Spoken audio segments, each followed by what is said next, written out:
Good morning everyone. Try ko ngayon magluto ng tinuto version po ng Cabinti, Laguna. So meron pa ko dito mga dahon. Ito po, nalinisan na po namin yung mga dahon na yan. Pero ang alam ko pong tinuto ay yung pong dahon po niya ay ginigilis. Anyway, ito po yung version ni tatay. Subukan po natin yan. So fresh po yung mga dahon na gagamitin natin.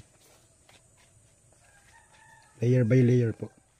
Almost the same din po ito ng luto namin na pinangat, tinumok, or tinulumok. After po natin malayer yung mga dahon, maglalagay po tayo mga sangkap. Luya,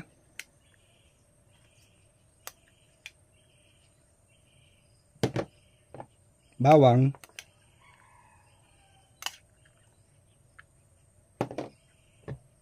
dilis po,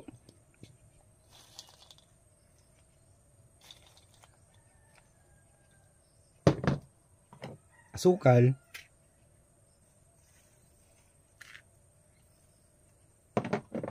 asin.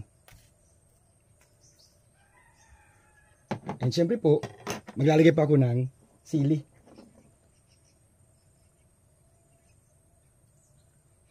Then ibalot po natin.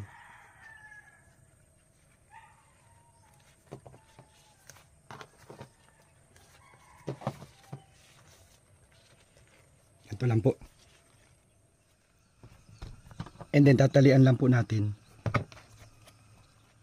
Ganito pagkatali lang po. Kabilaan po siya.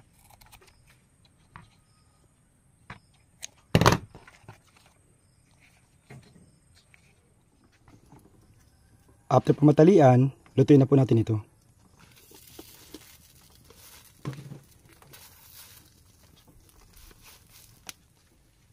Maglalagay pa akong sibuyas,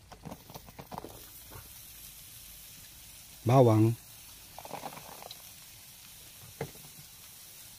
luya, asin, paminta, tsaka po itong ikalawang gata.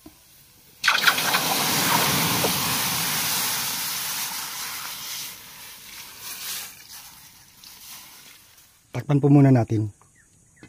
Magalipas po 15 minutes, eto na po. Yung. Tanggalan na po natin ng takip.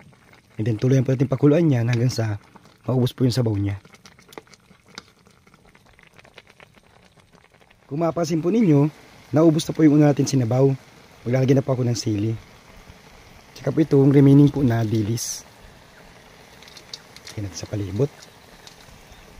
Yung pong dilis po namin hindi po yung maalat ha.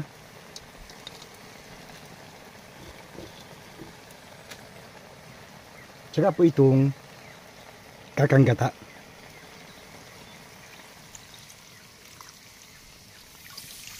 Tatlong buong nyug po yan, kaya napakarami. Hindi pakuluin po natin ulit. Paminsan-minsan haluin po natin. Kumbaga, tikalin po natin. Huwag naman yung sobrang halo, madudurog po yan. Yan lang po. Para hindi po dumikit sa kawali.